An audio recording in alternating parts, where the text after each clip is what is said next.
Parte 1. Desde la oscuridad. De Herbert West, quien fue mi amigo en la universidad, y después solo puedo hablar con un profundo temor. Este miedo no surge únicamente de la siniestra forma en que desapareció recientemente, sino también de la verdadera naturaleza de su trabajo. Un temor que tomó su forma más aguda hace más de 17 años, cuando cursábamos el tercer año en la Escuela de Medicina de la Universidad de Miskatonic, en Arkham. Mientras estuvo conmigo, la maravilla y el carácter diabólico de sus experimentos me mantuvieron completamente fascinado, y yo fui su compañero más cercano. Ahora que se ha ido y el hechizo se ha disipado, el temor genuino es aún mayor. Los recuerdos y las posibilidades son siempre más horribles que las realidades. El primer horrible incidente de nuestra relación fue el mayor impacto que jamás haya experimentado, y solo lo relato con gran reticencia.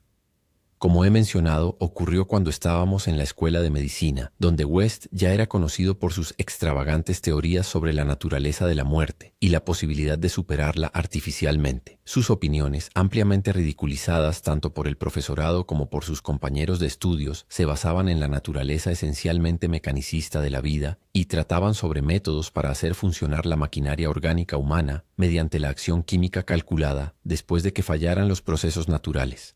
En sus experimentos con diversas soluciones reanimadoras, había matado y tratado a un gran número de conejos, cobayas, gatos, perros y monos, llegando a convertirse en la principal molestia de la universidad. Varias veces logró en realidad signos de vida en animales supuestamente muertos, en muchos casos signos violentos, pero pronto comprendió que la perfección de este proceso, si es que era posible, requeriría necesariamente toda una vida de investigación. Del mismo modo, quedó claro que, ya que la misma solución nunca funcionaba igual en diferentes especies orgánicas, necesitaría sujetos humanos para avanzar más y con mayor especialización.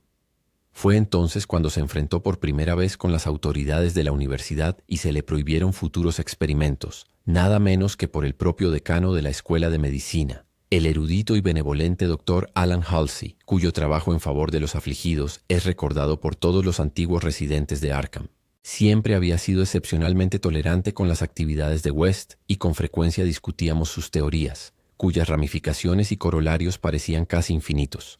Al igual que Haeckel, sostenía que toda la vida es un proceso químico y físico y que la llamada alma es un mito. Mi amigo creía que la reanimación artificial de los muertos dependía únicamente del estado de los tejidos y que mientras no se hubiese iniciado la descomposición propiamente dicha, un cadáver cuyos órganos permanecieran intactos podría, con las medidas adecuadas, ser puesto nuevamente en funcionamiento de ese modo peculiar que se llama vida. West comprendía perfectamente que la vida psíquica o intelectual podía verse afectada por el más leve deterioro de las células cerebrales sensibles, causado incluso por un breve periodo de muerte. Al principio, su esperanza había sido encontrar un reactivo que devolviera la vitalidad antes de la llegada definitiva de la muerte, pero solo los repetidos fracasos con animales le demostraron que los movimientos vitales naturales y artificiales eran incompatibles. Luego, buscó una frescura extrema en sus especímenes, inyectando sus soluciones en la sangre inmediatamente después de la extinción de la vida. Fue esta circunstancia la que llevó a los profesores a mostrarse tan despreocupadamente escépticos, pues consideraban que en ningún caso se había producido la muerte verdadera. No se detenían a examinar el asunto de cerca y con razonamiento. No pasó mucho tiempo después de que la facultad prohibiera su trabajo cuando West me confió su decisión de conseguir cuerpos humanos frescos de alguna manera y continuar en secreto los experimentos que ya no podía realizar abiertamente. Escucharlo discutir métodos y medios resultaba bastante macabro, ya que en la universidad nunca habíamos obtenido especímenes anatómicos por nuestra cuenta. Siempre que la morgue resultaba insuficiente, 2 hombres afrodescendientes locales se encargaban de ese asunto, y rara vez se les hacía alguna pregunta. West era entonces un joven pequeño, delgado, de lentes, con rasgos delicados, cabello rubio, ojos azul pálido y voz suave, y resultaba inquietante escucharlo analizar las ventajas relativas entre el cementerio de Christchurch y la fosa común. Finalmente, decidimos optar por la fosa común, porque prácticamente todos los cuerpos en Christchurch estaban embalsamados, algo que por supuesto arruinaría las investigaciones de West. Para entonces yo era su asistente entusiasta y participaba activamente, ayudándolo a tomar todas las decisiones, no solo en cuanto a la obtención de los cuerpos, sino también sobre el lugar adecuado para nuestro macabro trabajo. Fui yo quien propuso la abandonada granja Chapman, más allá de Meadow Hill, donde acondicionamos en la planta baja una sala de operaciones y un laboratorio. ambos con cortinas oscuras para ocultar nuestras actividades nocturnas. El lugar estaba alejado de cualquier camino y fuera de la vista de otras casas, pero aún así debíamos ser prudentes, ya que los rumores sobre extrañas luces, surgidos por algún transeúnte nocturno ocasional, podían pronto traer el desastre a nuestra empresa. En caso de cualquier descubrimiento, habíamos acordado decir que allí funcionaba un laboratorio de química. Poco a poco fuimos equipando nuestro siniestro refugio científico con materiales adquiridos en Boston o tomados discretamente del colegio, cuidadosamente modificados para que solo un experto pudiera reconocerlos, y nos aprovisionamos de palas y picos para los numerosos entierros que tendríamos que realizar en el sótano. En el colegio utilizábamos un incinerador, pero ese aparato era demasiado costoso para nuestro laboratorio no autorizado. Los cuerpos siempre representaban un problema, incluso los pequeños cuerpos de cobayas de los discretos experimentos clandestinos que West realizaba en su habitación de la pensión. Seguíamos los avisos de defunción locales como carroñeros, ya que nuestros especímenes requerían cualidades muy específicas. Buscábamos cadáveres sepultados poco después de la muerte, sin conservación artificial, preferiblemente libres de enfermedades deformantes y, por supuesto, con todos los órganos intactos. Las víctimas de accidentes eran nuestra mejor opción. Pasaron muchas semanas sin que encontráramos un caso adecuado, aunque hablábamos con las autoridades de la morgue y del hospital, supuestamente por interés del colegio, tan a menudo como podíamos sin despertar sospechas. Descubrimos que el colegio tenía la primera elección en cada caso, por lo que quizás sería necesario permanecer en Arkham durante el verano, cuando solo se impartían las clases limitadas de la escuela estival. Sin embargo, finalmente la suerte nos favoreció. Un día supimos de un caso casi ideal en la fosa común. Un fornido joven obrero que se había ahogado la mañana anterior en el estanque de Sumner y que había sido enterrado a expensas del pueblo sin demora ni embalsamamiento. Esa tarde localizamos la nueva tumba y decidimos comenzar a trabajar poco después de la medianoche. Era una tarea repulsiva la que emprendimos en las oscuras horas previas al amanecer, aunque en ese momento aún no sentíamos el horror especial hacia los cementerios que nos traerían experiencias posteriores. Llevábamos palas y linternas de aceite oscurecidas, ya que aunque en esa época ya existían linternas eléctricas, estas no eran tan satisfactorias como los aparatos de tungsteno actuales. El proceso de desenterrar fue lento y sórdido. Quizá habría tenido un matiz poéticamente macabro si hubiéramos sido artistas en vez de científicos, y por eso nos alegramos cuando nuestras palas chocaron contra la madera. Cuando la caja de pino estuvo completamente descubierta, West descendió, retiró la tapa y acomodó el contenido. Yo alcancé y extraje el cuerpo de la tumba, y luego ambos trabajamos arduamente para devolver el lugar a su apariencia original. El asunto nos puso bastante nerviosos, especialmente la rígida figura y el rostro vacío de nuestro primer trofeo, pero conseguimos eliminar todo rastro de nuestra visita. Cuando apisonamos la última palada de tierra, metimos el espécimen en un saco de lona y nos dirigimos al viejo lugar de Chapman, más allá de Meadow Hill. En una mesa de disección improvisada en la vieja granja, iluminada por una potente lámpara de acetileno, el espécimen no parecía nada espectral. Había sido un joven robusto y aparentemente poco imaginativo, de origen plebeyo y saludable, de complexión grande, ojos grises y cabello castaño, un ser vigoroso, sin sutilezas psicológicas y probablemente con procesos vitales de la clase más simple y saludable. Ahora, con los ojos cerrados, parecía más dormido que muerto, aunque la prueba experta de mi amigo disipó pronto toda duda al respecto. Por fin teníamos lo que West siempre había deseado, un verdadero hombre muerto del tipo ideal, listo para la solución preparada según los cálculos y teorías más minuciosos para uso humano. La tensión de nuestra parte se volvió enorme. Sabíamos que había pocas probabilidades de lograr un éxito completo y no podíamos evitar sentir temores horribles ante los posibles y grotescos resultados de una animación parcial. Nos preocupaba especialmente la mente y los impulsos del ser humano, ya que durante el intervalo posterior a la muerte bien podrían haberse deteriorado algunas de las células cerebrales más delicadas. Por mi parte, aún tenía ciertas ideas curiosas acerca del tradicional alma humana y sentía un profundo respeto por los secretos que podría revelar alguien que regresara de la muerte. Me preguntaba qué visiones habría contemplado este apacible joven en esferas inaccesibles y qué podría relatar si lograba ser devuelto por completo a la vida. Sin embargo, mi asombro no era abrumador, pues en gran parte compartía el materialismo de mi amigo. Él estaba más sereno que yo cuando inyectó una gran cantidad de su fluido en una vena del brazo del cuerpo y ligó de inmediato la incisión con seguridad. La espera fue espantosa, pero West nunca vaciló. De vez en cuando aplicaba su estetoscopio al espécimen y soportaba los resultados negativos con filosofía. Tras casi 3/4 de hora sin la menor señal de vida, declaró, con desilusión, que la solución era inadecuada. Sin embargo, decidió aprovechar al máximo la oportunidad e intentar un cambio en la fórmula antes de deshacerse de su macabro trofeo. Aquella tarde habíamos cavado una tumba en el sótano y tendríamos que llenarla antes del amanecer, pues aunque habíamos puesto una cerradura en la casa, queríamos evitar incluso el riesgo más remoto de un descubrimiento macabro.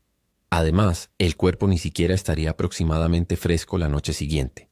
Así que llevando la única lámpara de acetileno al laboratorio contiguo, dejamos a nuestro silencioso invitado sobre la mesa en la oscuridad y concentramos todas nuestras energías en la mezcla de una nueva solución. El pesado y la medición fueron supervisados por West con un cuidado casi fanático. El terrible acontecimiento ocurrió de manera súbita y absolutamente inesperada. Yo estaba transfiriendo líquido de un tubo de ensayo a otro, mientras West se ocupaba del mechero de alcohol, que utilizábamos como sustituto del Bunsen en aquel edificio sin gas, cuando desde la habitación completamente a oscuras que habíamos dejado atrás, surgió la sucesión de gritos más espantosos y demoníacos que cualquiera de los dos hubiera escuchado jamás. El caos de aquel sonido infernal no podría haber sido más indescriptible, ni siquiera si el propio abismo se hubiese abierto para liberar la agonía de los condenados, pues en una inconcebible cacofonía se concentraban todo el terror sobrenatural y la desesperación antinatural de la vida animada. No podía ser humano. Ningún ser humano es capaz de emitir tales sonidos. Sin pensar en nuestro reciente experimento ni en la posibilidad de que fuera descubierto, West y yo nos lanzamos hacia la ventana más cercana como animales aterrados, volcando tubos, lámparas y matraces, y saltando frenéticamente al abismo estrellado de la noche rural. Creo que nosotros mismos también gritamos mientras huíamos desesperadamente hacia el pueblo, aunque al llegar a las afueras intentamos aparentar cierta compostura, lo suficiente como para parecer juerguistas rezagados tambaleándose de regreso a casa tras una noche de borrachera. No nos separamos, sino que logramos llegar a la habitación de West, donde susurramos con la luz encendida hasta el amanecer. Para entonces nos habíamos calmado un poco gracias a teorías racionales y planes para investigar, de modo que pudimos dormir durante el día, dejando de lado las clases. Pero esa noche, 2 noticias en el periódico, totalmente inconexas, volvieron a impedirnos dormir. La vieja y desierta casa Chapman se había incendiado de manera inexplicable hasta convertirse en un amorfo montón de cenizas. Eso podíamos entenderlo debido a la lámpara volcada. También se había intentado perturbar una tumba nueva en el cementerio de los pobres, como si unas manos inútiles y sin pala hubieran escarbado la tierra. Eso no podíamos entenderlo, pues habíamos apisonado muy cuidadosamente la tierra removida. Durante 17 años después de aquello, West miraba con frecuencia por encima del hombro y se quejaba de oír pasos imaginarios a sus espaldas. Ahora ha desaparecido. Parte 2. El demonio de la plaga. Jamás olvidaré aquel horrendo verano de hace 16 años, cuando el tifus, como un maléfico afrit surgido de los salones de Eblis, merodeaba burlonamente por Arkham. Es por ese azote satánico que la mayoría recuerda aquel año, pues en verdad el terror acechaba con alas de murciélago sobre los montones de ataúdes en las tumbas del cementerio de Christchurch. Sin embargo, para mí existe un horror aún mayor en esa época, un horror conocido solo por mí ahora que Herbert West ha desaparecido. West y yo cursábamos estudios de posgrado en las clases de verano de la Facultad de Medicina de la Universidad Miskatonic, y mi amigo había alcanzado gran notoriedad por sus experimentos destinados a la revivificación de los muertos. Tras la matanza científica de innumerables animales pequeños, el excéntrico trabajo había cesado aparentemente por orden de nuestro escéptico decano, el Dr. Alan Halsey. Sin embargo, West continuó realizando ciertos experimentos en secreto en la vieja pensión donde vivía, y en una ocasión terrible e inolvidable llevó un cuerpo humano desde su tumba en el cementerio de los pobres hasta una granja abandonada más allá de Meadow Hill. Estuve con él en esa desagradable ocasión y lo vi inyectar en las venas aún inmóviles el elixir que creía capaz de restaurar, al menos en parte, los procesos químicos y físicos de la vida. Todo terminó de manera horrible, en un delirio de miedo que con el tiempo atribuimos a nuestros propios nervios alterados. A partir de entonces, West nunca pudo librarse de la obsesiva sensación de estar siendo perseguido y acechado. El cuerpo no estaba lo suficientemente fresco. Es evidente que para restaurar las facultades mentales normales, un cuerpo debe estar realmente muy fresco. Además, el incendio de la vieja casa nos impidió enterrarlo. Habría sido mejor si hubiéramos tenido la certeza de que estaba bajo tierra. Después de aquella experiencia, West abandonó sus investigaciones por un tiempo.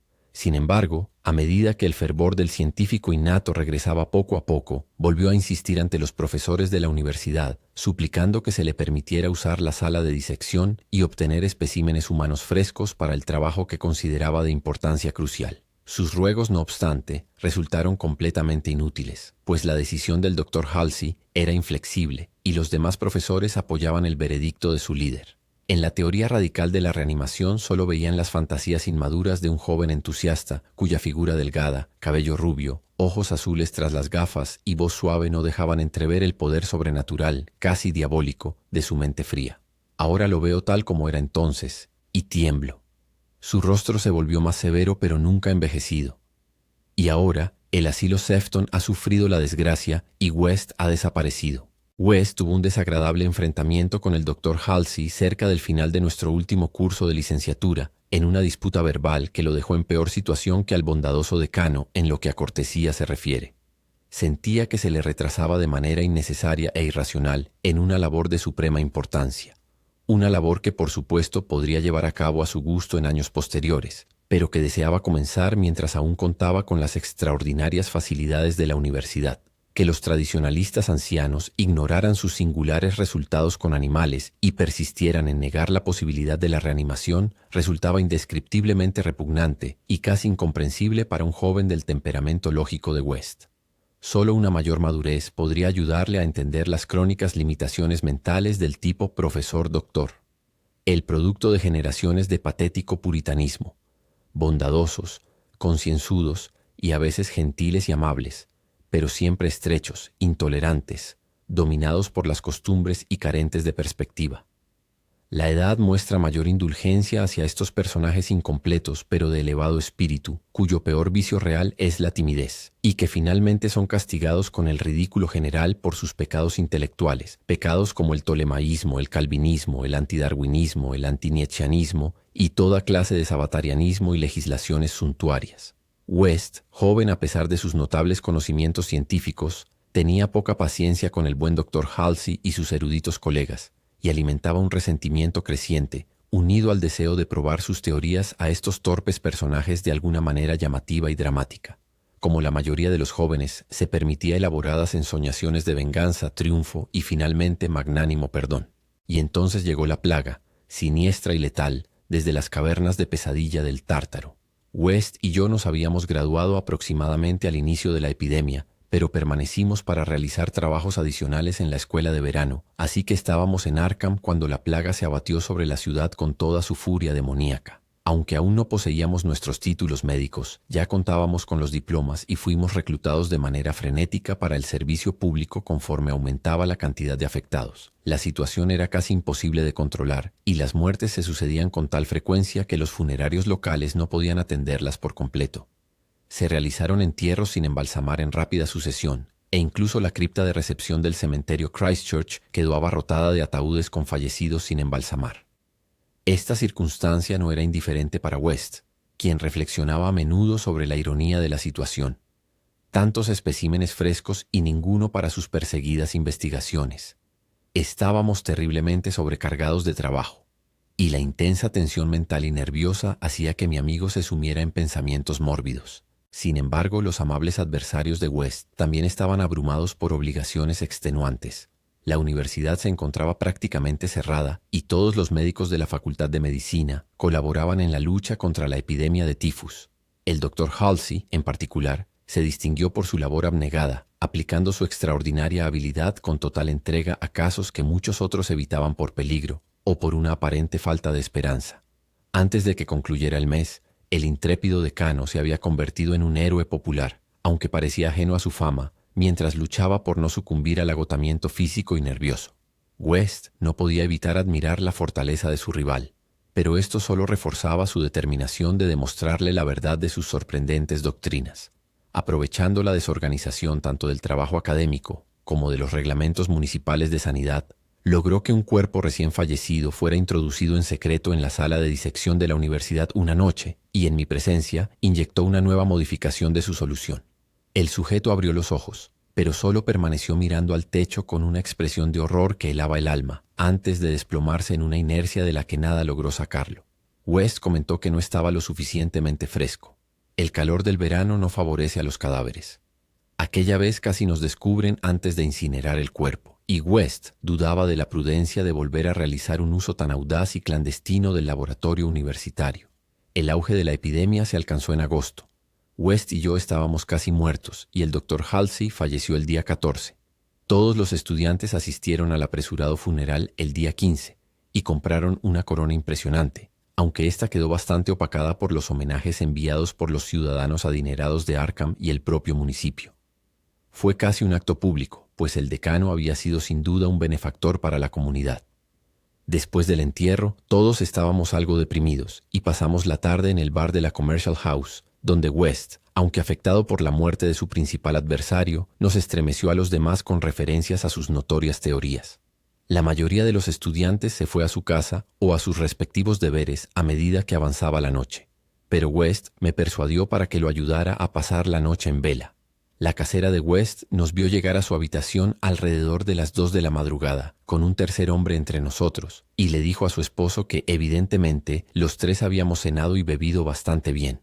Aparentemente, esta severa mujer tenía razón, porque alrededor de las 3 de la madrugada, toda la casa se sobresaltó por los gritos que provenían de la habitación de West. Cuando derribaron la puerta, nos encontraron a ambos inconscientes sobre la alfombra manchada de sangre, golpeados, arañados y magullados, rodeados de los restos rotos de las botellas e instrumentos de West. Solo una ventana abierta dio indicio del destino de nuestro agresor, y muchos se preguntaron cómo habría salido después del terrible salto que debió dar desde el segundo piso hasta el césped. Había algunas prendas extrañas en la habitación, pero West, al recobrar el conocimiento, afirmó que no pertenecían al desconocido, sino que eran muestras recogidas para análisis bacteriológicos en el curso de investigaciones sobre la transmisión de enfermedades por gérmenes. Ordenó que se quemaran lo antes posible en la espaciosa chimenea. A la policía, ambos declaramos ignorar la identidad de nuestro reciente compañero. Era, dijo West nerviosamente, un desconocido amable a quien habíamos conocido en algún bar del centro, de localización incierta. Todos habíamos estado bastante alegres, y West y yo no deseábamos que nuestro belicoso compañero fuera perseguido. Esa misma noche marcó el inicio del segundo horror de Arkham, un horror que para mí eclipsó incluso a la plaga misma. El cementerio de Christchurch fue escenario de un asesinato atroz. Un vigilante había sido despedazado de una forma tan espantosa que resultaba indescriptible y hacía dudar incluso de que el acto hubiera sido cometido por un ser humano. Se había visto a la víctima con vida bastante después de la medianoche y el amanecer reveló lo indecible. El encargado de un circo en la cercana ciudad de Bolton fue interrogado, pero juró que ninguna bestia había escapado de su jaula en ningún momento. Quienes encontraron el cuerpo notaron un rastro de sangre que conducía hasta el depósito de cadáveres, donde un pequeño charco rojo se hallaba sobre el concreto, justo afuera de la puerta. Un rastro más débil continuaba hacia el bosque, pero pronto se desvanecía. La noche siguiente los demonios danzaron sobre los tejados de Arkham y una locura antinatural aulló en el viento. Una maldición recorrió la ciudad febril y algunos decían que era peor que la peste. Otros susurraban que era la propia alma demoníaca de la epidemia hecha carne. 8 casas fueron visitadas por una cosa innombrable que dejó una estela de muerte roja a su paso. En total, 17 restos mutilados e informes de cuerpos fueron hallados tras el paso del monstruo mudo y sádico que se deslizaba acechando. Algunas personas lograron apenas vislumbrarlo en la oscuridad y aseguraron que era blanco y semejante a un simio malformado o a un demonio antropomórfico. No siempre dejaba atrás todo lo que atacaba, pues a veces sentía hambre. El número de sus víctimas fue de 14. 3 de los cuerpos estaban en casas ya azotadas por la peste y no estaban vivos. La tercera noche, frenéticas bandas de buscadores dirigidas por la policía lo capturaron en una casa de Crane Street, cerca del campus de Miskatonic. Habían organizado la búsqueda cuidadosamente, manteniéndose en contacto a través de puestos telefónicos voluntarios, y cuando alguien del distrito universitario informó haber escuchado un rasguño en una ventana cerrada, la red se desplegó de inmediato. Gracias a la alarma general y a las precauciones tomadas, solo hubo 2 víctimas más, y la captura se realizó sin bajas importantes. Finalmente, la persona fue detenida por una bala que no resultó mortal y fue llevada rápidamente al hospital local en medio de una excitación y repulsión universales, pues había sido un hombre. Esto era evidente a pesar de sus ojos nauseabundos, su mutismo simiesco y su ferocidad demoníaca. Curaron su herida y lo trasladaron al manicomio de Sefton, donde golpeó su cabeza contra las paredes de una celda acolchada durante 16 años, hasta el reciente incidente en el que escapó en circunstancias que pocos desean mencionar. Lo que más repugnó a los buscadores de Arkham fue lo que descubrieron al limpiar el rostro del monstruo. El parecido burlón e increíble con un erudito y abnegado mártir que había sido sepultado apenas 3 días antes. El difunto doctor Alan Halsey, benefactor público y decano de la Facultad de Medicina de la Universidad de Miskatonic. Para el desaparecido Herbert West y para mí, la repugnancia y el horror alcanzaron su máxima expresión. Esta noche me estremezco al recordarlo. Me estremezco incluso más que aquella mañana en que West murmuró entre sus vendas. Maldición, no estaba lo bastante fresco. Parte 3. 6 disparos a la luz de la luna. No es habitual disparar las 6 balas de un revólver con gran rapidez cuando probablemente una sola sería suficiente, pero muchas cosas en la vida de Herbert West no eran comunes. Por ejemplo, tampoco es frecuente que un joven médico recién graduado se vea obligado a ocultar los verdaderos motivos que guían su elección de vivienda y consultorio, pero ese fue el caso de Herbert West. Cuando él y yo obtuvimos nuestros títulos en la Facultad de Medicina de la Universidad de Miskatonic y, en un intento por paliar nuestra pobreza, nos instalamos como médicos generales, tuvimos mucho cuidado de no revelar que habíamos elegido nuestra casa porque estaba bastante aislada y lo más cerca posible del cementerio de indigentes. Tal reserva rara vez carece de motivos, y la nuestra no era la excepción. Nuestros requerimientos surgían de una labor vital francamente impopular.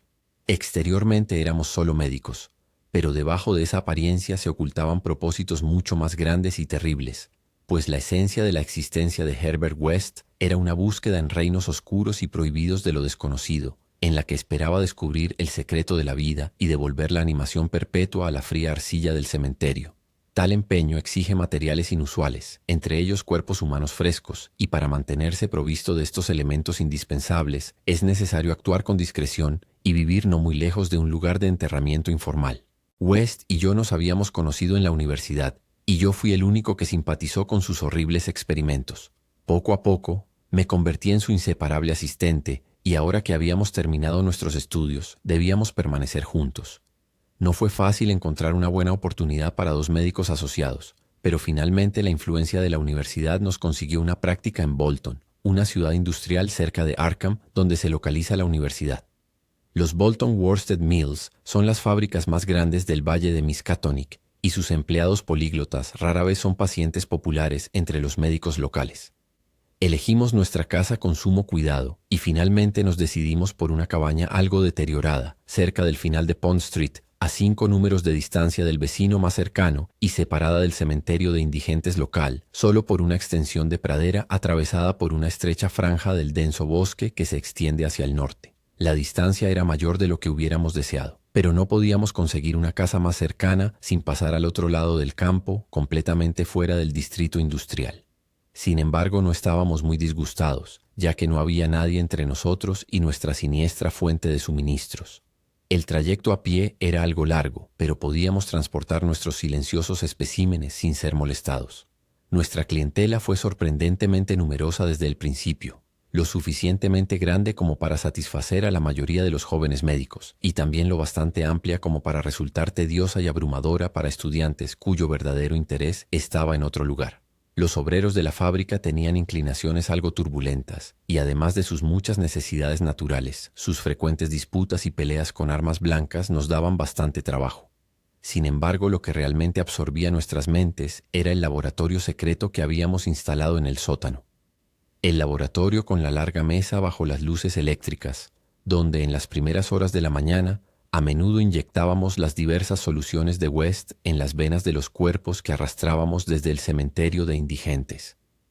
West experimentaba de manera frenética para hallar algo que reiniciara los movimientos vitales del ser humano después de haber sido detenidos por eso que llamamos muerte, pero se encontraba con los más horribles obstáculos. La solución debía ser compuesta de manera diferente para distintos tipos. Lo que servía para cobayos no servía para seres humanos, y diferentes especímenes humanos requerían grandes modificaciones. Los cuerpos debían estar sumamente frescos, pues la más leve descomposición del tejido cerebral hacía imposible una reanimación perfecta. En verdad, el mayor problema era obtenerlos lo suficientemente frescos. West había tenido experiencias horribles durante sus investigaciones secretas en la universidad con cadáveres de procedencia dudosa. Los resultados de una animación parcial o imperfecta eran mucho más espantosos que los fracasos totales y ambos conservábamos terribles recuerdos de aquellas experiencias. Desde nuestra primera sesión demoníaca en la granja abandonada de Meadow Hill, en Arkham, habíamos sentido una amenaza latente, y West, aunque en la mayoría de los aspectos era un autómata científico, sereno, rubio y de ojos azules, solía confesar a menudo una inquietante sensación de estar siendo acechado. A veces tenía la impresión de ser seguido, una ilusión psicológica fruto de los nervios alterados, acentuada por el hecho, innegablemente perturbador, de que al menos uno de nuestros especímenes reanimados seguía con vida, una persona monstruosa y carnívora encerrada en una celda acolchada de Sefton. Además estaba el otro, nuestro primero, cuyo destino exacto nunca llegamos a conocer. Tuvimos mucha más suerte con los especímenes en Bolton que en Arkham. No llevábamos ni una semana instalados cuando conseguimos una víctima de accidente la misma noche de su entierro y logramos que abriera los ojos con una expresión sorprendentemente racional antes de que la solución fallara. Había perdido un brazo. Si hubiera sido un cuerpo perfecto, quizás habríamos tenido más éxito. Entre ese momento y el siguiente enero, obtuvimos 3 más. Uno fue un fracaso total, otro mostró un marcado movimiento muscular y el último resultó algo inquietante, pues se levantó por sí solo y emitió un sonido. Después vino un periodo de mala suerte. Los entierros disminuyeron y los que había eran de especímenes demasiado enfermos o demasiado mutilados para ser utilizados. Llevábamos un registro minucioso de todas las muertes y sus circunstancias. Una noche de marzo, sin embargo, conseguimos inesperadamente un espécimen que no provenía del cementerio de indigentes. En Bolton, el espíritu puritano predominante había prohibido el boxeo, con el resultado habitual. Surgieron combates clandestinos y desorganizados entre los trabajadores de la fábrica, y ocasionalmente se traía talento profesional de bajo nivel.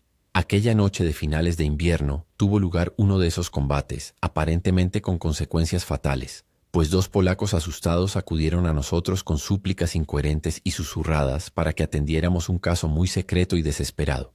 Los seguimos hasta un establo abandonado, donde los restos de una multitud de extranjeros atemorizados observaban una figura afrodescendiente y silenciosa tendida en el suelo. El combate había sido entre Kid O'Brien, un joven torpe y ahora tembloroso, con una nariz ganchuda nada irlandesa, y Buck Robinson, el humo de Harlem. El hombre de raza afrodescendiente había sido noqueado, y un rápido examen nos mostró que lo sería de forma permanente. Era un ser humano repugnante, parecido a un gorila, con brazos anormalmente largos que no pude evitar llamar patas delanteras, y un rostro que evocaba pensamientos de secretos innombrables del Congo y tambores retumbando bajo una luna inquietante. El cuerpo debía lucir aún peor en vida, pero el mundo alberga muchas cosas feas. El miedo dominaba a toda la desdichada multitud, pues no sabían de qué los haría responsables la ley si el asunto no se mantenía en secreto. Y estuvieron agradecidos cuando West, a pesar de mis involuntarios estremecimientos, se ofreció a deshacerse de la persona en silencio, con un propósito que yo conocía demasiado bien. Había una brillante luz de luna sobre el paisaje sin nieve, pero vestimos a la persona y la llevamos a casa entre los dos por las desiertas calles y prados, tal como habíamos hecho con un ser similar en una noche terrible en Arkham. Nos acercamos a la casa desde el campo por la parte trasera, introdujimos el espécimen por la puerta trasera y bajamos las escaleras hasta el sótano, donde lo preparamos para el experimento habitual. Nuestro temor a la policía era desmedido, aunque habíamos trazado cuidadosamente el trayecto para evitar al solitario patrullero de la zona.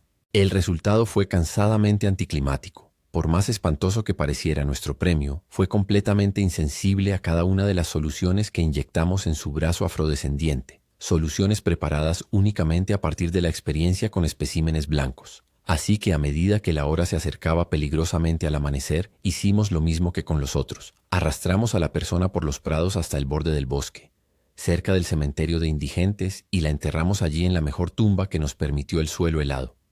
La tumba no era muy profunda, pero tan buena como la del espécimen anterior, aquella persona que se había levantado por sí sola y había emitido un sonido.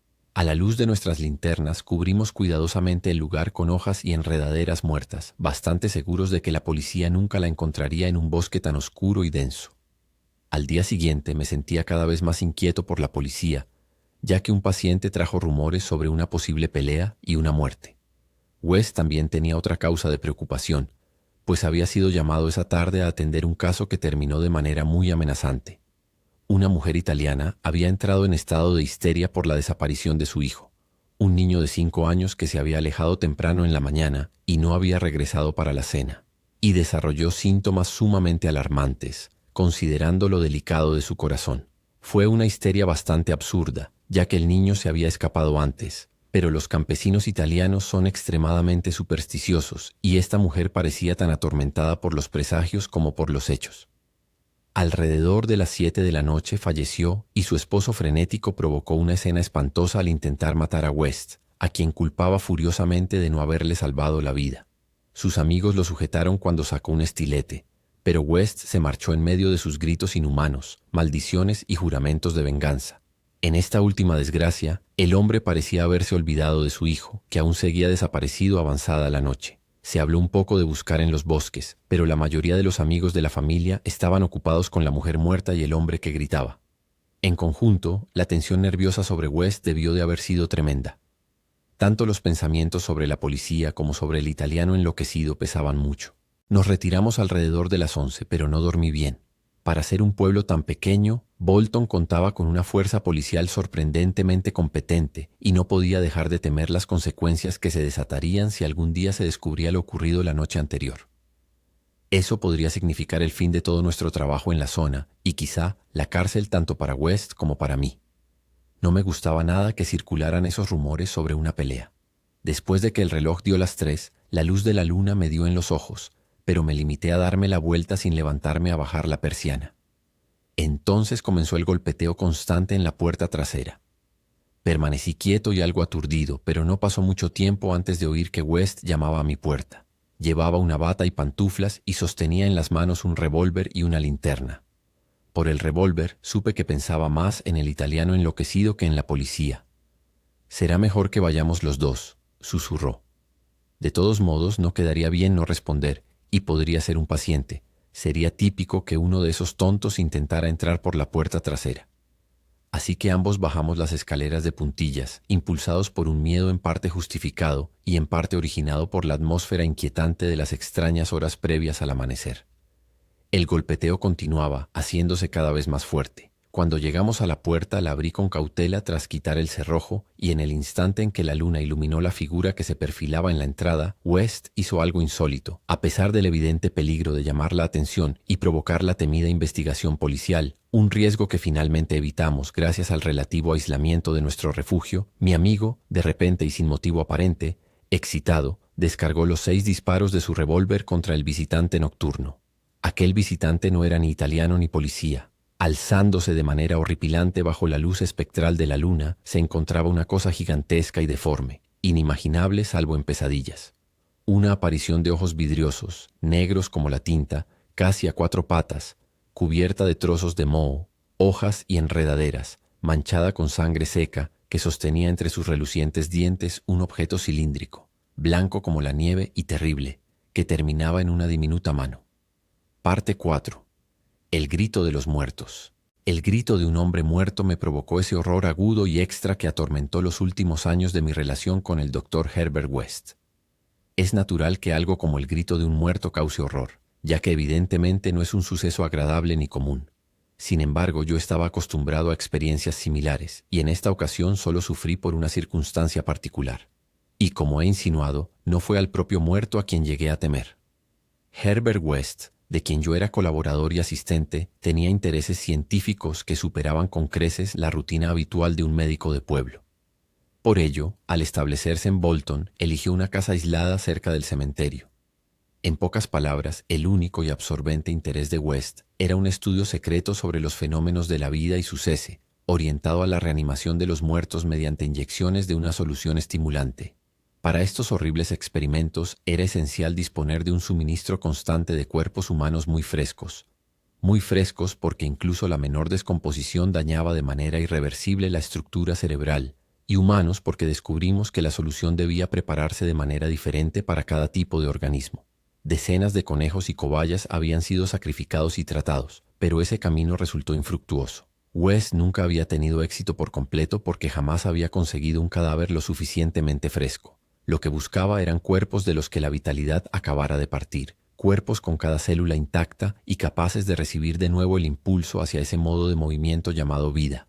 Existía la esperanza de que esta segunda y artificial vida pudiera hacerse perpetua mediante repeticiones de la inyección, pero habíamos aprendido que una vida natural ordinaria no respondía a la acción. Para establecer el movimiento artificial, la vida natural debía haberse extinguido. Los especímenes debían estar muy frescos, pero genuinamente muertos.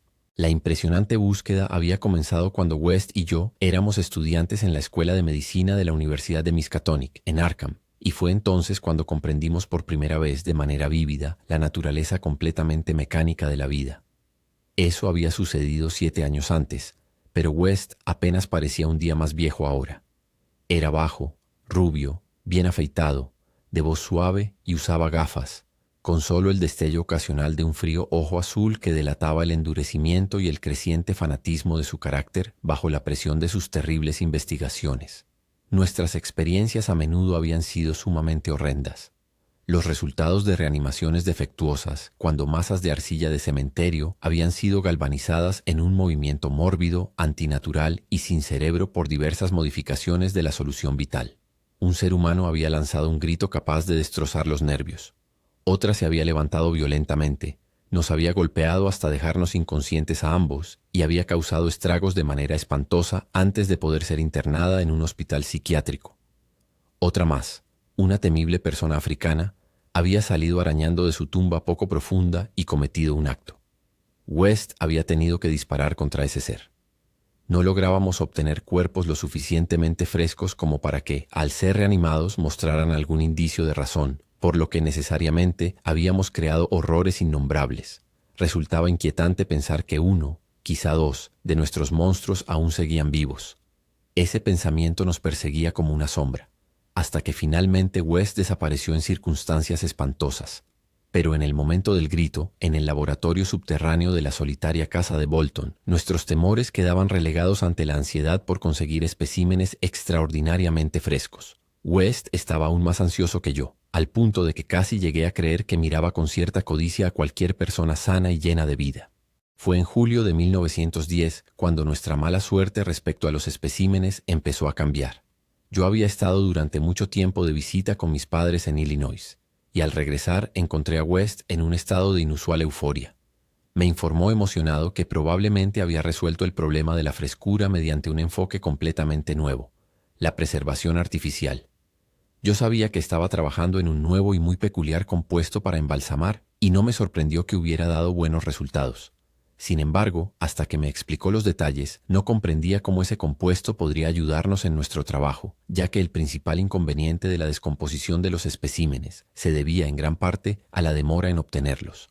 Ahora veía que West había identificado claramente ese problema. Creó su compuesto de embalsamamiento para su uso futuro y no inmediato, confiando en que el destino nos proporcionaría nuevamente algún cadáver muy reciente y no enterrado, como ocurrió años atrás con el hombre afroamericano muerto en la pelea de Bolton.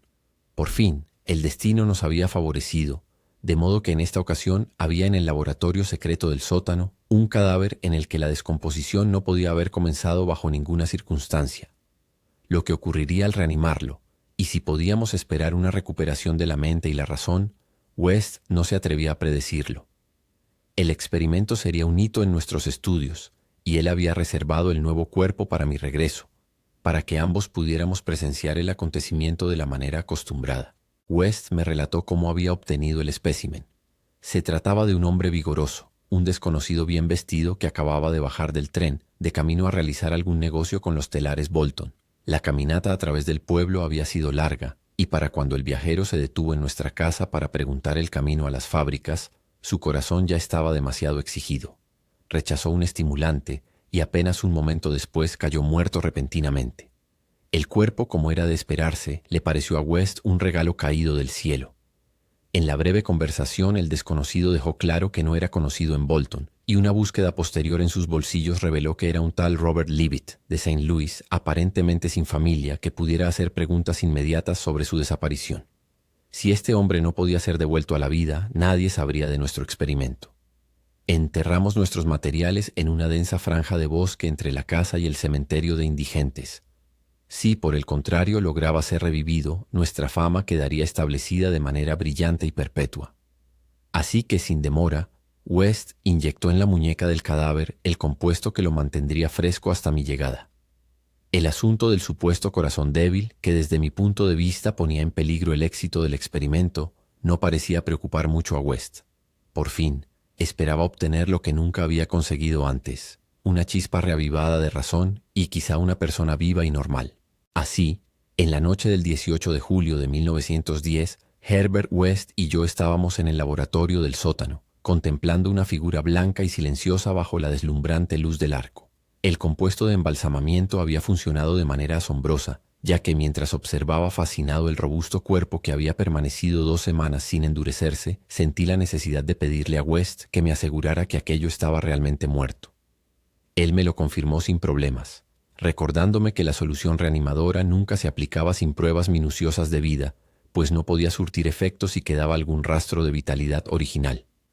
Mientras West procedía con los pasos preliminares, me impresionó la enorme complejidad del nuevo experimento, tan grande que no podía confiar ninguna intervención a una mano menos hábil que la suya. Prohibiéndome tocar el cuerpo, inyectó primero una droga en la muñeca, justo al lado del lugar donde su aguja había penetrado al introducir el compuesto de embalsamamiento. Esto, explicó, era para neutralizar el compuesto y liberar el sistema para una relajación normal, de modo que la solución reanimadora pudiera funcionar libremente al ser inyectada. Poco después, cuando un cambio y un suave temblor parecieron recorrer los miembros muertos, West presionó violentamente sobre el rostro convulsionado un objeto parecido a una almohada, sin retirarlo hasta que el cadáver pareció tranquilo y listo para nuestro intento de reanimación. Entonces, el pálido entusiasta realizó algunas últimas pruebas rutinarias para comprobar la total ausencia de vida, se apartó satisfecho y, finalmente, inyectó en el brazo izquierdo una cantidad cuidadosamente medida del elixir vital, preparado esa tarde con mayor esmero que el que habíamos utilizado desde nuestros días de universidad, cuando nuestras hazañas todavía eran nuevas y titubeantes.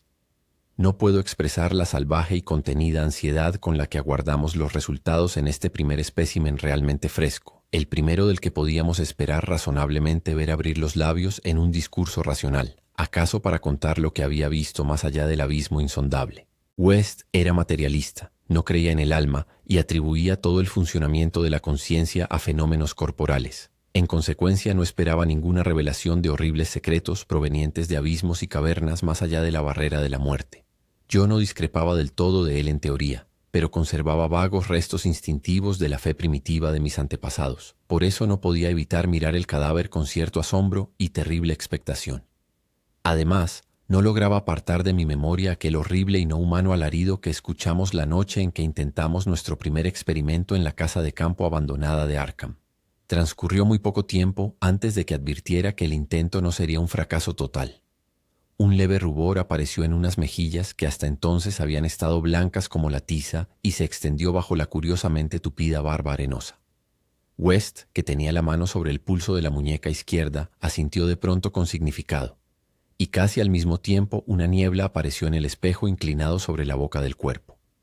Siguieron algunos movimientos musculares espasmódicos, y luego una respiración audible y el movimiento visible del pecho. Observé los párpados cerrados y creí percibir un temblor.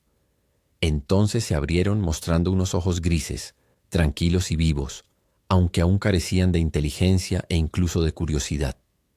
En un momento de fantástica ocurrencia, susurré preguntas a aquellos oídos que enrojecían, preguntas sobre otros mundos de los cuales quizá aún subsistiera alguna memoria.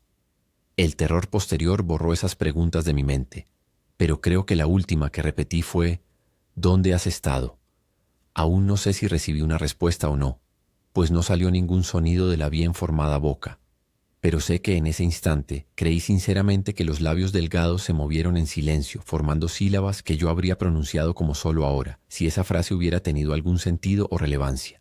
En ese momento, como digo, sentí una inmensa euforia por la convicción de que se había alcanzado el gran objetivo. Por primera vez, un cadáver reanimado había pronunciado palabras distintas, impulsadas por una razón verdadera.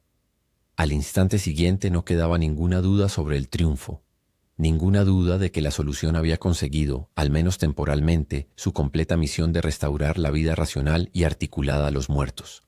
Pero en medio de ese triunfo se apoderó de mí el mayor de todos los horrores. No el horror de la cosa que hablaba, sino del acto que había presenciado y del hombre al que estaban ligadas mis futuras fortunas profesionales. Pues ese cuerpo tan fresco, que por fin se retorcía adquiriendo plena y aterradora conciencia, con los ojos dilatados por el recuerdo de su última escena en la tierra, lanzó frenéticamente las manos en una lucha de vida o muerte contra el aire. Y de repente, desplomándose en una segunda y definitiva disolución de la que no habría retorno, profirió el alarido que resonará eternamente en mi atormentada mente. Ayuda. Aléjate, demonio rubio de cabellos pajizos. Mantén esa maldita aguja lejos de mí. Parte 5. El horror desde las sombras. Muchos hombres han relatado cosas horribles, nunca mencionadas en la prensa, que ocurrieron en los campos de batalla de la Gran Guerra. Algunas de ellas me han hecho desmayar, otras me han estremecido con una náusea insoportable, y otras me han hecho temblar y mirar detrás de mí en la oscuridad. Sin embargo, a pesar de todo ello, creo que puedo contar yo mismo la experiencia más horrenda de todas, el horror impactante, antinatural e increíble que surgió de las sombras. En 1915 yo era médico con el rango de primer teniente en un regimiento canadiense en Flandes, uno de los muchos estadounidenses que se adelantaron al propio gobierno en la gigantesca contienda. No me había alistado en el ejército por iniciativa propia, sino más bien como resultado natural del enrolamiento del hombre cuyo asistente indispensable era el célebre especialista en cirugía de Boston, el Dr. Herbert West. El Dr. West había estado ansioso por tener la oportunidad de servir como cirujano en una gran guerra, y cuando se le presentó la ocasión, me llevó consigo casi en contra de mi voluntad. Había razones por las que habría deseado que la guerra nos separara, motivos por los que la práctica de la medicina y la compañía de West me resultaban cada vez más irritantes, pero cuando él viajó a Ottawa y mediante la influencia de un colega obtuvo una comisión médica con el rango de mayor, no fui capaz de resistir la imperiosa persuasión de alguien decidido a que lo acompañara en mi habitual función. Cuando digo que el Dr. West estaba ansioso por servir en combate, no quiero dar a entender que fuera naturalmente belicoso ni que le preocupara la seguridad de la civilización. Siempre fue una máquina intelectual, fría como el hielo, delgado, rubio, de ojos azules y con gafas. Creo que, en secreto, se burlaba de mis ocasionales entusiasmos marciales y de mis críticas a la pasividad neutral. Sin embargo, había algo que él buscaba en la Flandes en guerra, y para conseguirlo tuvo que asumir apariencia militar. Lo que deseaba no era algo que muchas personas anhelasen, sino algo relacionado con la peculiar rama de la ciencia médica que él había elegido seguir de manera bastante clandestina y en la que había alcanzado resultados sorprendentes y a veces horrendos. Era en realidad nada menos que un suministro abundante de hombres recién muertos en cualquier estado de desmembramiento. Herbert West necesitaba cuerpos frescos porque la obra de su vida era la reanimación de los muertos. Este trabajo no era conocido por la distinguida clientela que había cimentado rápidamente su fama tras su llegada a Boston, pero para mí, que había sido su amigo más cercano y único asistente desde los tiempos en la Facultad de Medicina de la Universidad de Miskatonic en Arkham, resultaba demasiado familiar. Fue en aquellos años universitarios cuando comenzó sus terribles experimentos, primero con pequeños animales y luego con cuerpos humanos obtenidos de manera escalofriante. Había una solución que inyectaba en las venas de los muertos y si estaban lo suficientemente frescos, respondían de formas extrañas. Había tenido muchos problemas para descubrir la fórmula adecuada, pues comprendió que cada tipo de organismo necesitaba un estímulo especialmente apropiado. El terror lo acosaba al pensar en sus fracasos parciales.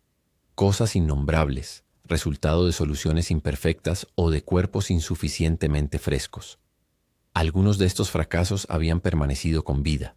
Uno estaba en un hospital psiquiátrico, mientras que otros habían desaparecido.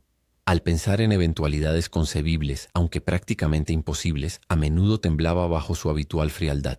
West pronto había aprendido que la frescura absoluta era el requisito principal para obtener especímenes útiles, y por ello había recurrido a métodos espantosos y antinaturales para robar cuerpos. En la universidad y durante nuestra temprana práctica conjunta en la ciudad industrial de Bolton, mi actitud hacia él había sido en gran parte de fascinada admiración, pero a medida que su audacia en los métodos crecía, empecé a desarrollar un temor persistente. No me gustaba la forma en que miraba los cuerpos sanos y vivos, y luego llegó una sesión de pesadilla en el laboratorio del sótano, cuando supe que cierto espécimen había sido un cuerpo vivo cuando él lo obtuvo. Esa fue la primera vez que logró devolver la cualidad del pensamiento racional a un cadáver, y ese éxito conseguido a tan repugnante costo lo endureció por completo. No me atrevo a hablar de sus métodos durante los 5 años intermedios. Permanecí a su lado únicamente por puro terror, y fui testigo de escenas que ninguna lengua humana podría describir. Gradualmente llegué a considerar al propio Herbert West aún más horrible que cualquiera de sus actos. Eso ocurrió cuando comprendí que su antiguo entusiasmo científico por prolongar la vida se había degradado sutilmente hasta convertirse en una simple y morbosa curiosidad, acompañada de un secreto deleite por la pintoresca descomposición. Su interés se transformó en una infernal y perversa adicción a lo repulsivo y diabólicamente anormal. Se regodeaba con frialdad ante monstruosidades artificiales que harían que la mayoría de las personas sensatas murieran de miedo y asco. Bajo su pálida intelectualidad, llegó a convertirse en un fastidioso Baudelaire de la experimentación física, un lánguido Heliogábalo de las tumbas. Los peligros los afrontaba sin titubear, los crímenes los cometía sin inmutarse. Creo que el clímax llegó cuando demostró su tesis de que la vida racional puede ser restaurada y buscó nuevos mundos por conquistar experimentando con la reanimación de partes separadas de cuerpos. Tenía ideas audaces y originales sobre las propiedades vitales independientes de células orgánicas y tejido nervioso separados de sus sistemas fisiológicos naturales, y obtuvo algunos horribles resultados preliminares en forma de tejido artificialmente nutrido y nunca moribundo, obtenido de los huevos casi eclosionados de un indescriptible reptil tropical. Había 2 cuestiones biológicas que deseaba resolver. Primero, si es posible alcanzar algún grado de conciencia y acción racional sin el cerebro, partiendo de la médula espinal y varios centros nerviosos. Y segundo, si puede existir alguna clase de relación etérea, intangible y distinta de las células materiales, capaz de vincular las partes quirúrgicamente separadas de lo que antes había sido un solo organismo viviente. Toda esta labor de investigación requería un suministro prodigioso de carne humana recién sacrificada, y esa era la razón por la que Herbert West se había unido a la Gran Guerra. La cosa fantasmal, innombrable, ocurrió una medianoche a finales de marzo de 1915, en un hospital de campaña situado detrás de las líneas en Saint-Éloi. Aún me pregunto si pudo haber sido algo más que un sueño demoníaco producto del delirio. West tenía un laboratorio privado en una habitación oriental de aquella construcción temporal parecida a un granero, que le fue asignada tras alegar que estaba desarrollando métodos nuevos y radicales para tratar casos de mutilación antes considerados sin esperanza. Allí trabajaba como un carnicero entre sus sangrientos productos. Nunca pude acostumbrarme a la ligereza con la que manipulaba y clasificaba ciertas cosas. En ocasiones realizaba verdaderos prodigios quirúrgicos para los soldados, pero sus principales placeres eran de una naturaleza menos pública y filantrópica, lo que requería muchas explicaciones sobre sonidos que resultaban peculiares incluso en medio de aquel aquelarre infernal. Entre estos sonidos estaban los frecuentes disparos de revólver, sin duda nada extraños en un campo de batalla, pero ciertamente poco comunes en un hospital. Los especímenes reanimados del Dr. West no estaban destinados a durar mucho ni a ser expuestos ante gran audiencia. Además de tejido humano, West utilizaba gran cantidad de tejido de embrión de reptil, que había cultivado con resultados sumamente singulares. Era mejor que el material humano para mantener con vida los fragmentos sin órganos, y esa se había convertido en la principal ocupación de mi amigo. En un rincón oscuro del laboratorio, sobre un extraño quemador de incubación, mantenía una gran cubeta tapada llena de esa materia celular reptiliana que se multiplicaba y crecía de manera hinchada y horrenda. Aquella noche de la que hablo teníamos un nuevo y magnífico espécimen.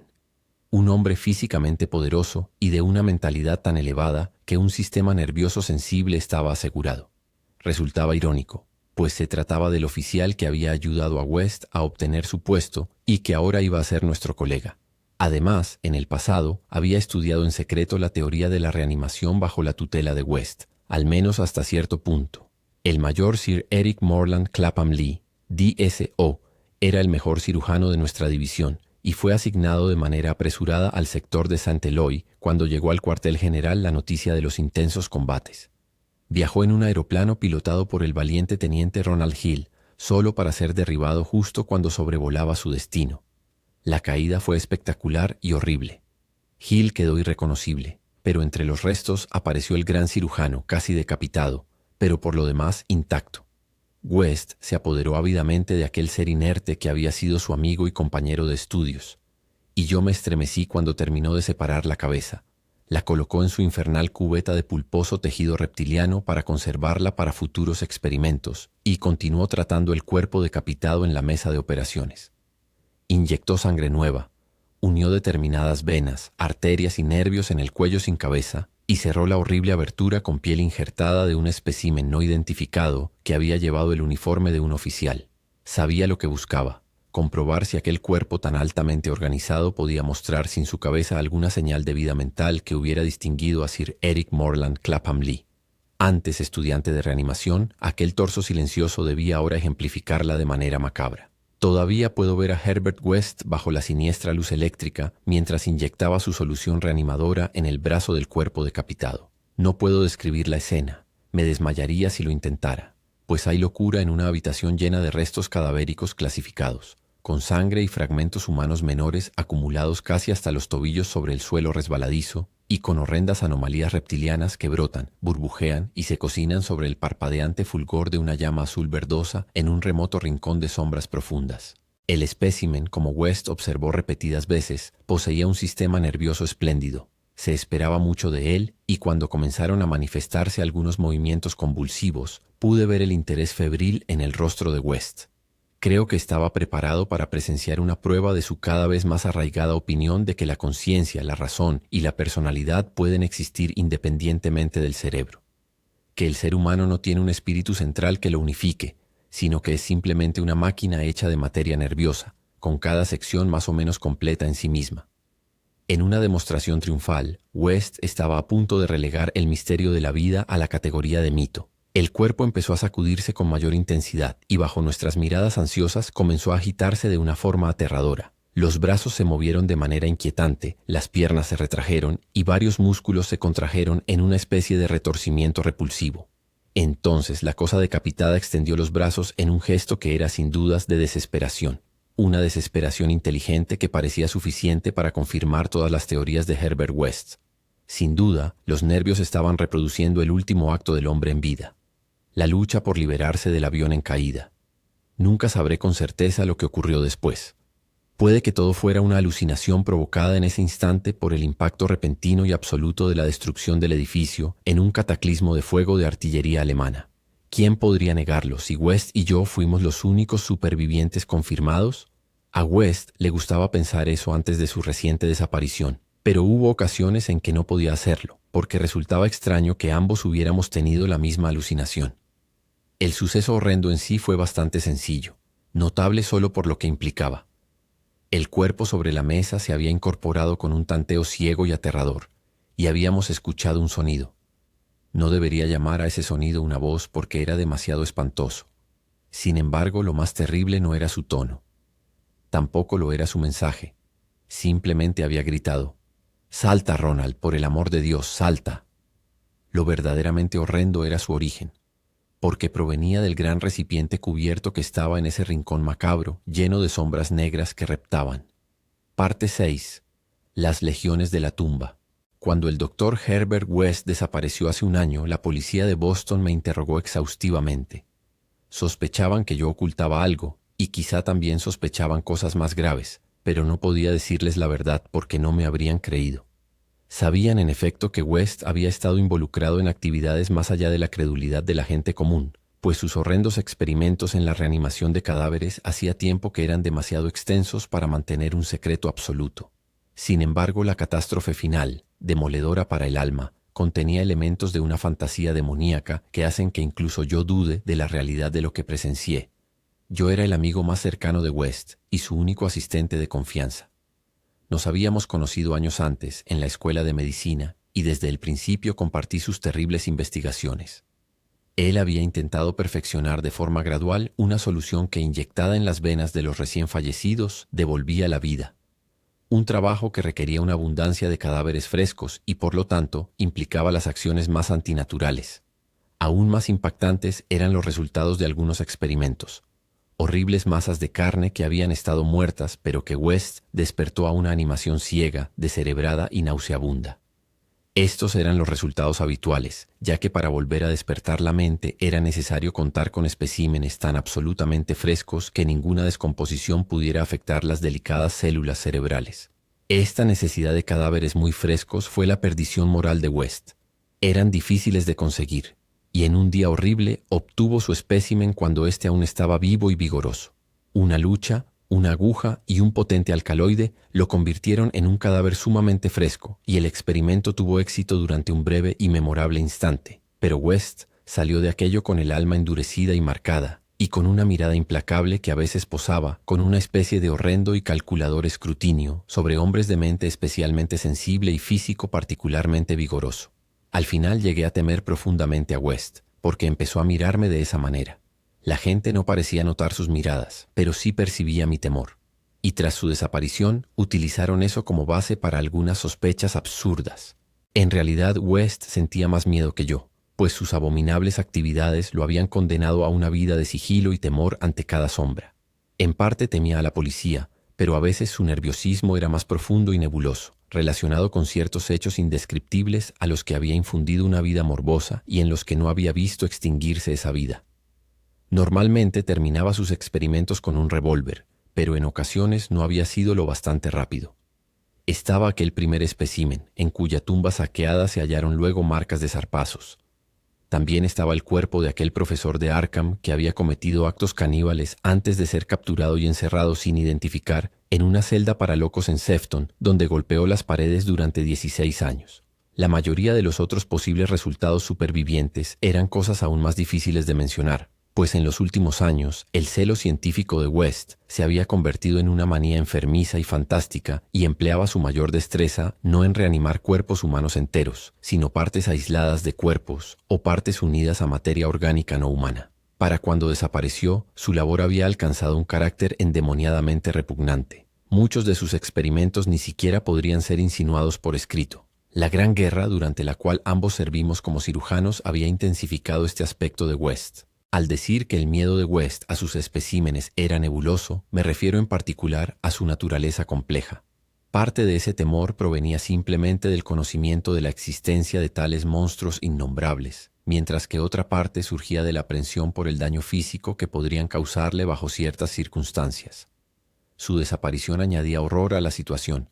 De todos ellos, West solo conocía el paradero de uno, la miserable persona del hospital psiquiátrico. Además, existía un temor más sutil, una sensación sumamente fantástica originada en un curioso experimento realizado en el ejército canadiense en 1915.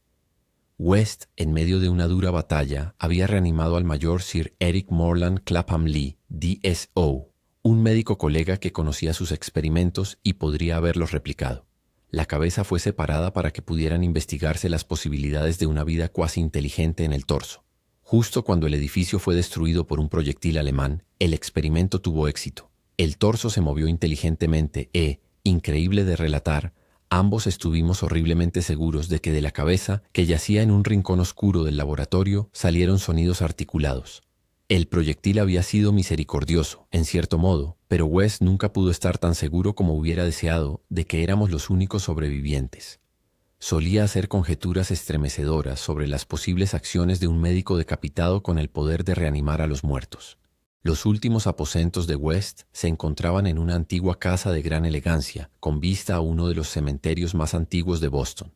Había elegido el lugar por motivos puramente simbólicos y fantasiosamente estéticos, ya que la mayoría de las inhumaciones correspondían al período colonial, y por lo tanto tenían poco valor para un científico que buscaba cadáveres muy frescos. El laboratorio estaba en un subsótano construido en secreto por obreros traídos de fuera y contaba con un enorme incinerador para la discreta y completa eliminación de aquellos cuerpos, fragmentos o simulacros sintéticos de cuerpos que pudieran quedar de los mórbidos experimentos y profanos entretenimientos de su dueño. Durante la excavación de este sótano, los obreros encontraron una mampostería sumamente antigua, sin duda relacionada con el viejo cementerio, pero demasiado profunda para corresponder a cualquier sepulcro conocido en el lugar. Tras varios cálculos, West concluyó que se trataba de alguna cámara secreta bajo la tumba de los Averill, cuyo último entierro se había realizado en 1768. Yo estaba presente cuando él examinó las húmedas y salitrosas paredes expuestas por las palas y picos de los hombres, y estaba preparado para el escalofrío macabro que acompañaría el descubrimiento de secretos sepulcrales centenarios. Pero por primera vez la nueva timidez de West superó su natural curiosidad. y demostró su degeneración de carácter al ordenar que se dejara la mampostería intacta y se revocara con yeso. Así permaneció hasta aquella noche final e infernal, formando parte de las paredes del laboratorio secreto. Hablo de la decadencia de West, pero debo aclarar que era algo puramente mental e intangible. Exteriormente seguía siendo el mismo hasta el final. Tranquilo, frío, delgado y rubio, de ojos azules tras gafas y con un aspecto general de juventud que ni los años ni los temores parecían alterar. Mantenía su aparente serenidad incluso cuando pensaba en aquella tumba arañada y miraba por encima del hombro. Incluso cuando evocaba la imagen de la cosa carnívora que roía y raspaba las rejas de Sefton. El final de Herbert West comenzó una noche en nuestro estudio compartido, mientras él repartía su curiosa atención entre el periódico y yo. Un extraño titular lo había impactado desde las páginas arrugadas y una garra titánica e innombrable pareció descender a través de 16 años. Algo terrible e increíble había sucedido en el manicomio de Sefton, a 81 kilómetros de distancia, dejando atónito al vecindario y desconcertando a la policía. En las primeras horas de la mañana, un grupo de hombres silenciosos había entrado en el recinto y su líder había despertado a los asistentes. Era una figura militar amenazante que hablaba sin mover los labios y cuya voz parecía provenir casi ventrílocuamente de un enorme estuche negro que llevaba consigo. Su rostro inexpresivo era hermoso hasta el punto de la belleza radiante, pero había sobresaltado al superintendente cuando la luz del vestíbulo cayó sobre él, ya que era un rostro de cera con ojos de vidrio pintados.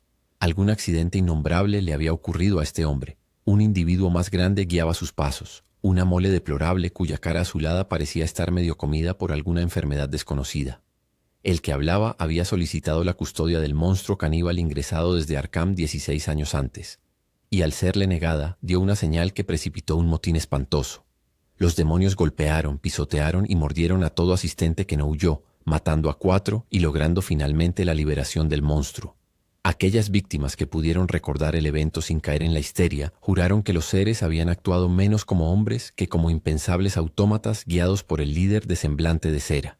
Para cuando se pudo pedir ayuda, todo rastro de los hombres y de su demente protegido había desaparecido.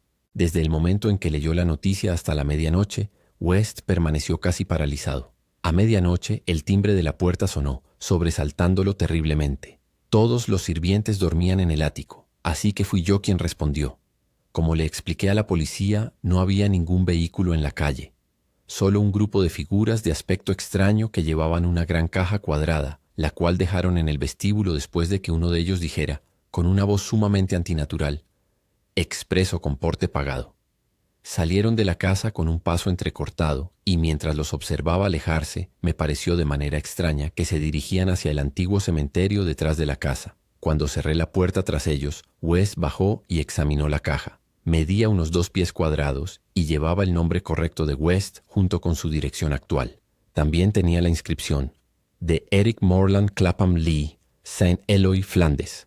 6 años antes, en Flandes, un hospital bombardeado había caído sobre el tronco reanimado y decapitado del Dr. Clapham Lee y sobre la cabeza separada que quizá había pronunciado sonidos articulados. West ni siquiera estaba alterado ahora. Su estado era aún más inquietante. Dijo rápidamente, «Es el final, pero incineremos esto». Llevamos el objeto al laboratorio, escuchando atentamente. No recuerdo muchos detalles, puedes imaginarte mi estado mental, pero es una vil mentira decir que fue el cuerpo de Herbert West lo que puse en el incinerador. Ambos introdujimos la caja de madera entera, sin abrir, cerramos la puerta y encendimos la electricidad. Y después de todo no salió ningún sonido de la caja. Fue West quien primero advirtió el yeso cayendo en aquella parte de la pared donde la antigua mampostería de la tumba había sido recubierta. Iba a salir corriendo, pero él me detuvo. Entonces vi una pequeña abertura negra. Sentí un viento macabro y helado y percibí el olor de entrañas cadavéricas y tierra pútrida. No hubo sonido alguno, pero en ese momento las luces eléctricas se apagaron y vi, recortada contra una fosforescencia del mundo subterráneo, una horda de seres silenciosos y afanosos que solo la locura o algo peor podía haber creado. Sus siluetas eran humanas, semi-humanas, parcialmente humanas y totalmente inhumanas. La horda era grotescamente heterogénea. Iban quitando las piedras en silencio, una a una, de la pared milenaria.